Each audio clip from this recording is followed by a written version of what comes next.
Thank you, Tina, for coming with us today. We're so delighted to be here with the Blue Diamond Group at the launch of the Believe in Yourself Rose. You know, stroke affects so many people, and the Stroke Association is really delighted in this partnership because with a donation from the Believe in Yourself Rose, we're going to be able to support more stroke survivors. In the UK, every 5 minutes, somebody has a stroke, and the Stroke Association want to be able to help every new person that's had a stroke in their recovery. It is possible to recover, you know, after stroke, and you're such a great shining example of that we'd like to be able to help more people. Right now we only help reach about a third of people, and you know, wonderful donations such as this is going to really make a difference in us being able to support more people. And we were so inspired by your story, Tina. If you could maybe share a little bit about your story. I can, Michelle, I'm delighted to be able to. I think that when I had my stroke, it was the most devastating thing that's ever happened to me. Prior to me having had my stroke, I'd been run over on a traffic crossing. I was knocked on top of the car and I had a bleed on my brain, and I fractured my pelvis, and I was taken into hospital.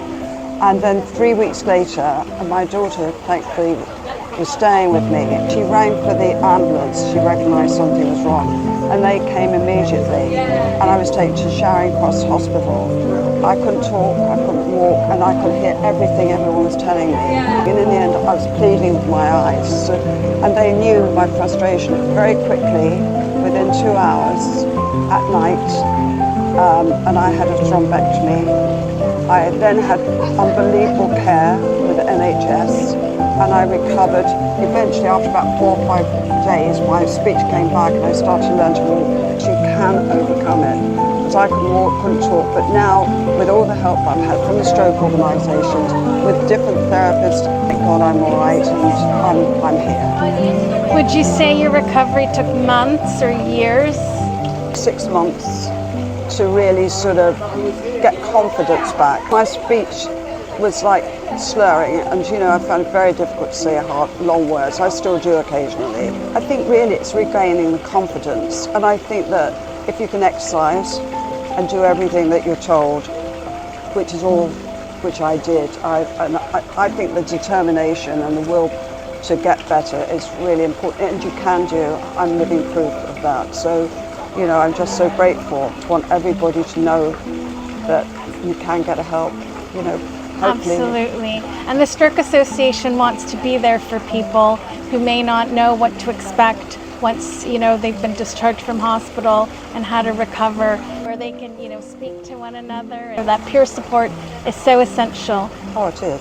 Stroke affects everybody. Like now, a quarter of people having strokes are of working age. I had no idea that it affected so many people, and as I say, I really felt there was a bit of a stigma.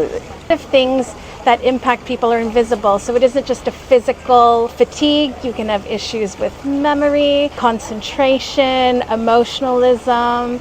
Mental health might be really impacted following a stroke. Mentally, I was very frightened that I was going to have another stroke, and that was like a huge thing. And I think 4 years on now, thank God, I don't think about it anymore.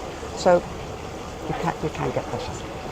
I mean, the Stroke Organisation, you've been amazing. Thank you. I really appreciate it. You're welcome, and thank you for sharing your story.